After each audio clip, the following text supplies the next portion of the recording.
ये ऐसा, मैं तो एक ही नीले झंडे को जानता हूँ जो आदरणीय बहन जी का है। अब उसके बाद कौन सा झंडा है, वो किसका झंडा है, वो कहाँ का झंडा, तो मेरे लिए सौभाग्य का विषय है कि आदरणीय बहन जी का मुझे आशीर्वाद मिला। आदरणीय बहन जी ने मुझे उस पार्टी का सिपाही बनाया जहाँ इतना समर्पित हो। तो ये जो 18 साल के, 19 साल के, 20 साल के युवा, पढ़ा लिखा युवा बेरोजगार है, इसके रोजगार की बात क्यों नहीं कर रहा? नेता किसी एक जाति का नहीं हो सकता, और जो नेता एक जाति का है वो कभी नेता नहीं हो सकता। नमस्कार, स्वागत है आप सभी का हिंदुस्तान 24 पर, और मैं आप सबके साथ विपिन चौधरी। समाजवादी पार्टी से लंबे समय तक जुड़कर बेड क्षेत्र में लोगों की सेवा करने वाले रोहित राणा 2027 के विधानसभा चुनाव से पहले बहुजन समाज पार्टी में शामिल हो गए हैं। बहुजन समाज पार्टी को चुनने के पीछे वजह क्या रही, रोहित सिंह राणा जी बातचीत करने के लिए हमारे साथ में मौजूद हैं। रोहित सिंह जी, बहुत बहुत स्वागत है आपका हिंदुस्तान 24 पर। सबसे पहले आपका भी बहुत बहुत धन्यवाद कि आपने मेरी आवाज़ को मजबूती देने का काम करा।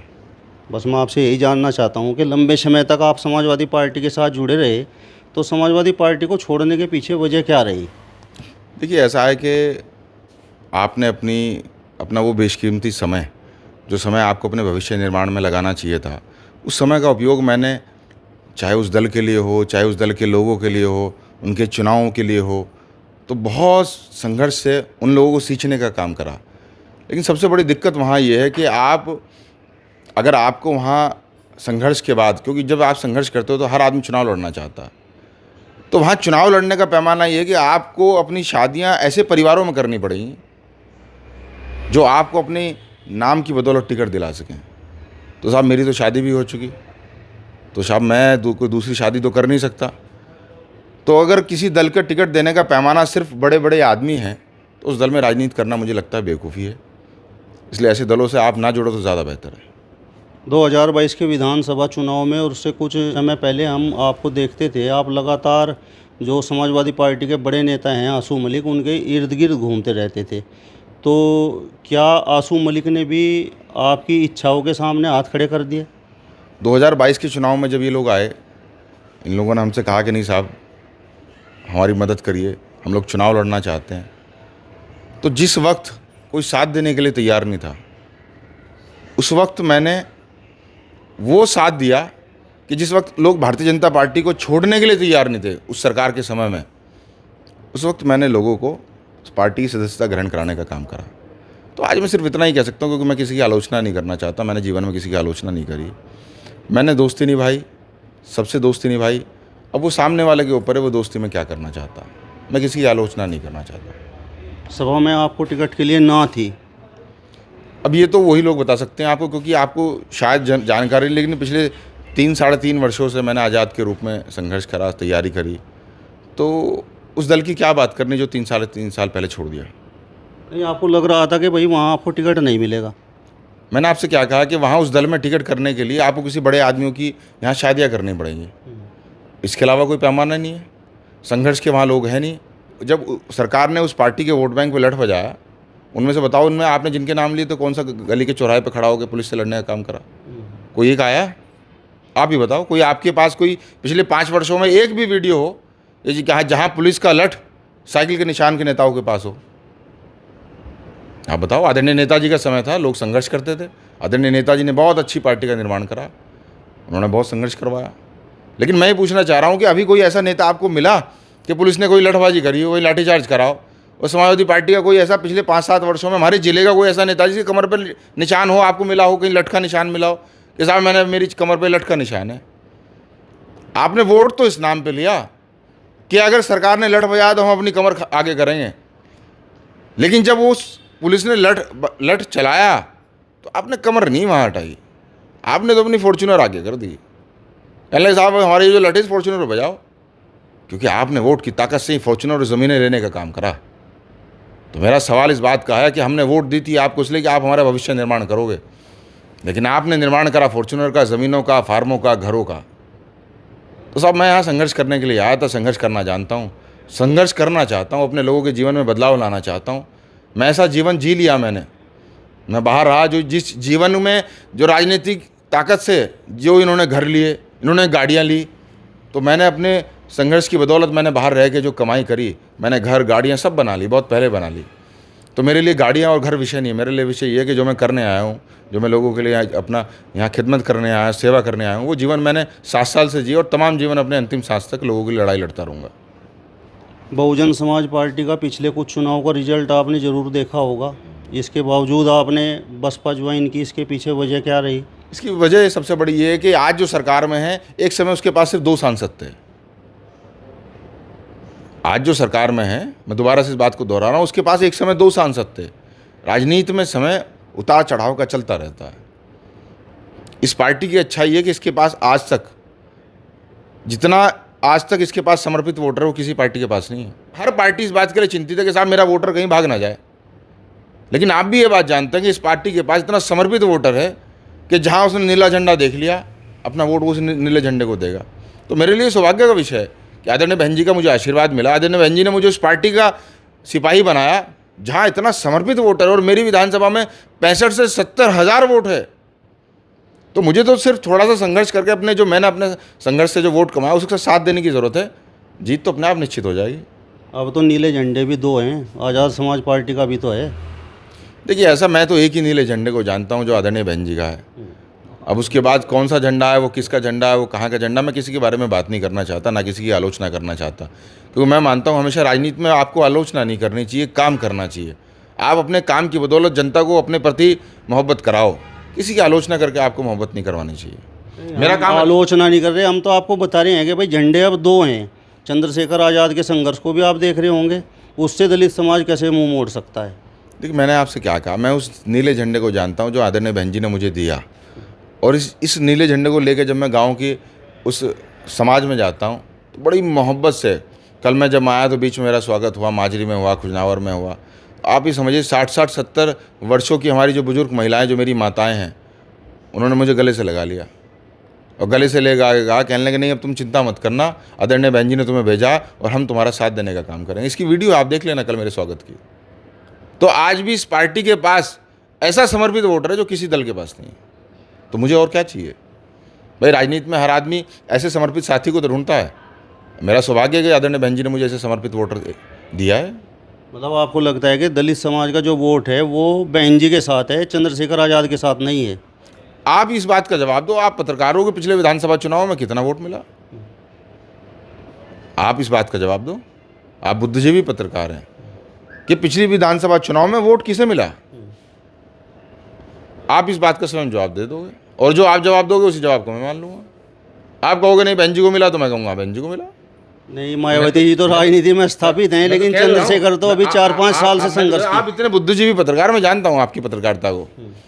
तो आप मुझे खुद ये बताना कि भाई पिछली बार जो मिला वोट वो किसे मिला? तो जब आप कहोगे कि नहीं आदरणीय बहन जी को मिला, तो मैं कहूँगा कि नहीं आदरणीय बहन जी का वोट है। आपका वोट वहाँ पर कितना है बेट विधानसभा पर? देखिए, मेरे लिए सौभाग्य का विषय है कि पिछले 7-8 वर्षों में ये जो संघर्ष की बदौलत मैंने हर गांव की, हर गली गली का हर बूथ और बूथ के हर चूल्हे पे जो अपने संघर्ष की बदौलत लोग कमाए हैं, अब वोट बैंक 30,000 है, 40,000 है, 50,000 है, 60,000 है, 70,000 है, वो तो मैं चुनाव की अपनी गुल्लक से बताऊँगा, है ना। लेकिन मैं इतना कह सकता हूँ कि 2 बड़े वोट बैंक अब एक साथ मिल गए, जो मैंने अपने संघर्ष से कमाया वोट बैंक और जो इस दल ने मुझे दिया, ये 2 बड़े वोट बैंक मिल गए। तो इसलिए मेरे आने वाले 2027 के चुनाव में ये बड़ा वोट बैंक जीत सुनिश्चित करने का काम करेगा।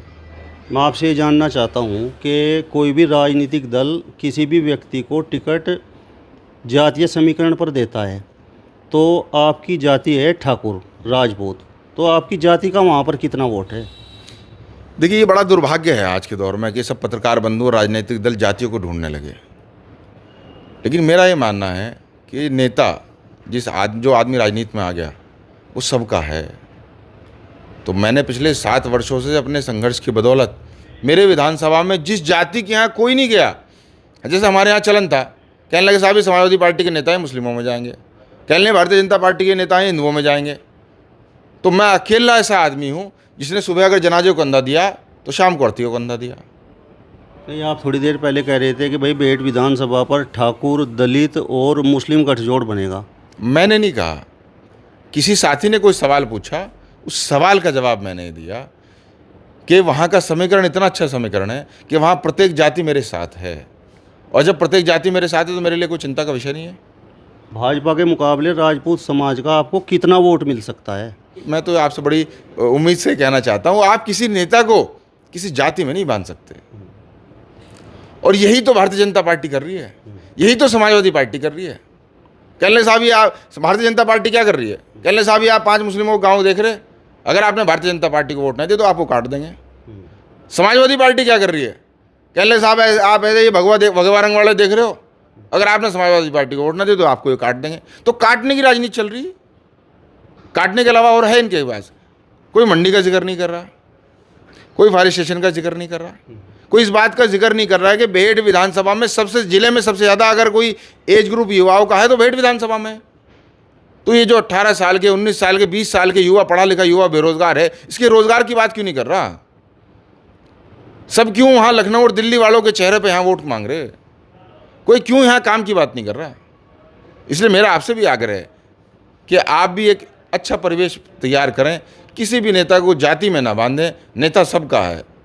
मेरे आदरणीय बाबूजी ये कहते हैं कि जो इस हवेली में आ गया वो तेरा है। और आप मेरे परिवार के बारे में पता करना, मैंने उस प्रथा को निभाया, उस परंपरा को निभाया कि जो घर में चल के आ गया वो मेरा है।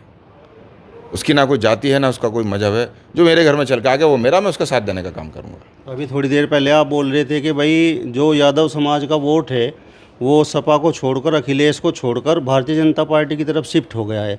तो यही तो मैं आपसे जानना चाहता हूँ कि जो आपके समाज का वोट है, राजपूत समाज का वोट है, वो भी तो भाजपा की तरफ शिफ्ट हो गया है और उत्तर प्रदेश के मुख्यमंत्री राजपूत समाज से हैं। बहुत अच्छा। आप मुझे इस बात की बहुत खुशी कि आप जहाँ मुझे बार बार ले जाना चाहते हैं, एक तो मैं जाऊँगा नहीं, क्योंकि हम दोनों बुद्धिजीवी लोग बैठे हैं और मैं संघर्ष की कोख से मैंने जन्म लिया।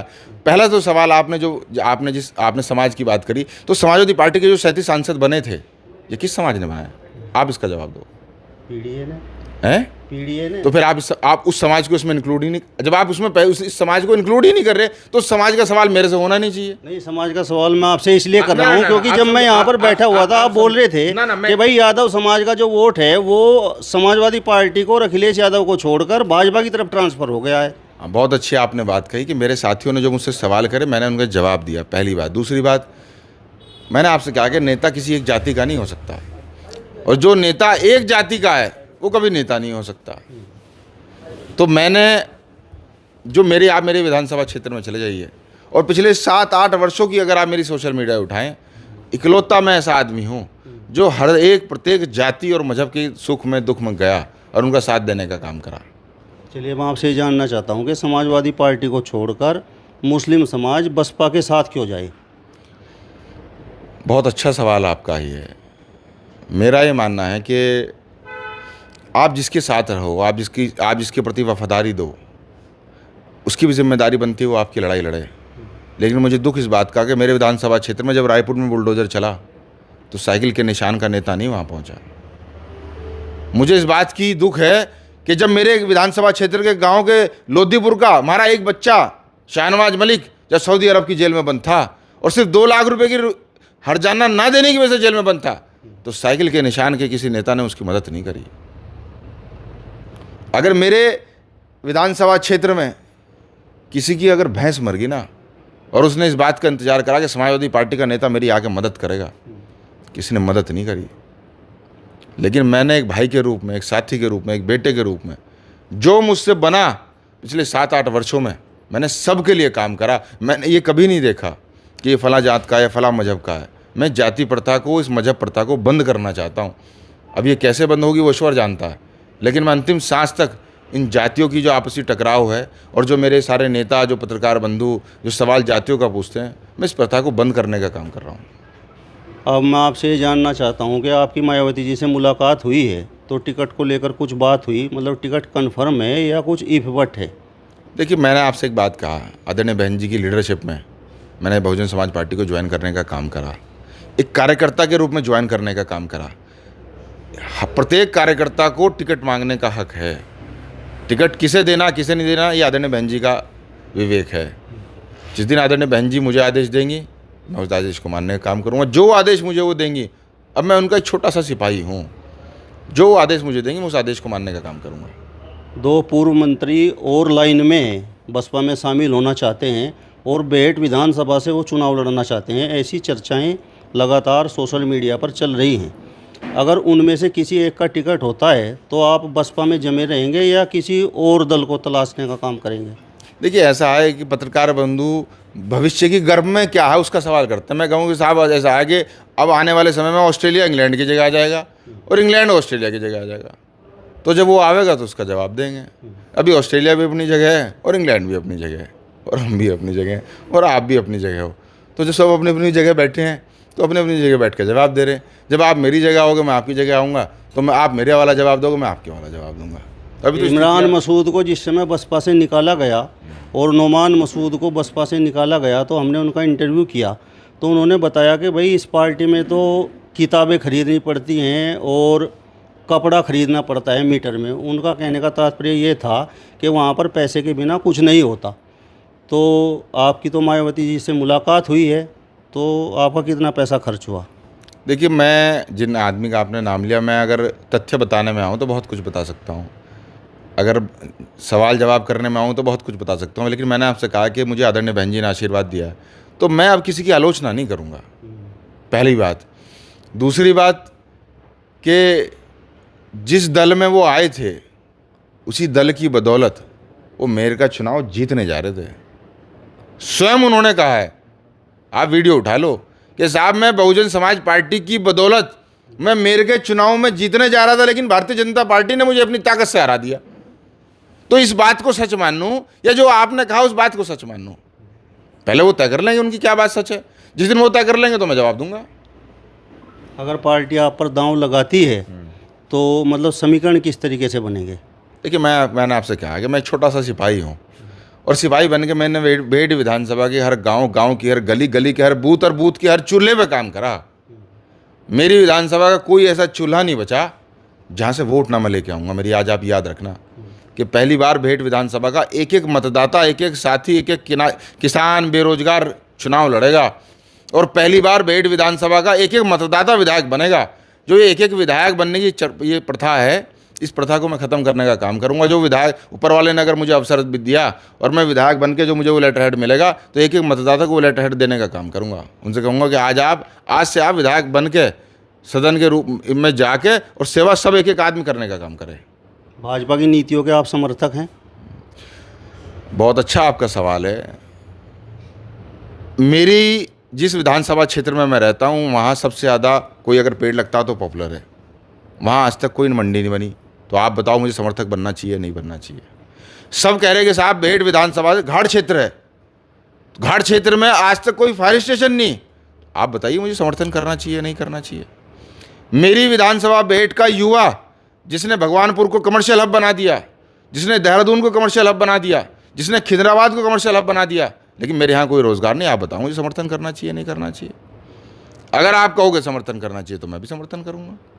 नहीं, जब मेरे इस तरीके की बातें कर रहे हैं, आपकी बातों से तो लग रहा है कि भाई आप समर्थक नहीं है। नहीं, आप बताओ। लेकिन कुछ लोग इस तरीके की बातें करते हैं कि भाई बसपा तो भाजपा की बी टीम है। भाई मैं तो आपसे पूछ रहा हूँ कि इरफान सोलंकी जेल चले गए, आजम खां जेल चले गए, सब जेल चले गए, समाजवादी पार्टी के लोग जेल क्यों नहीं चले गए? तो बी टीम कौन है मुझे आप ही बताओ, आप ही जवाब दे दो भाई। बी टीम कौन है आप ही जवाब दे दो।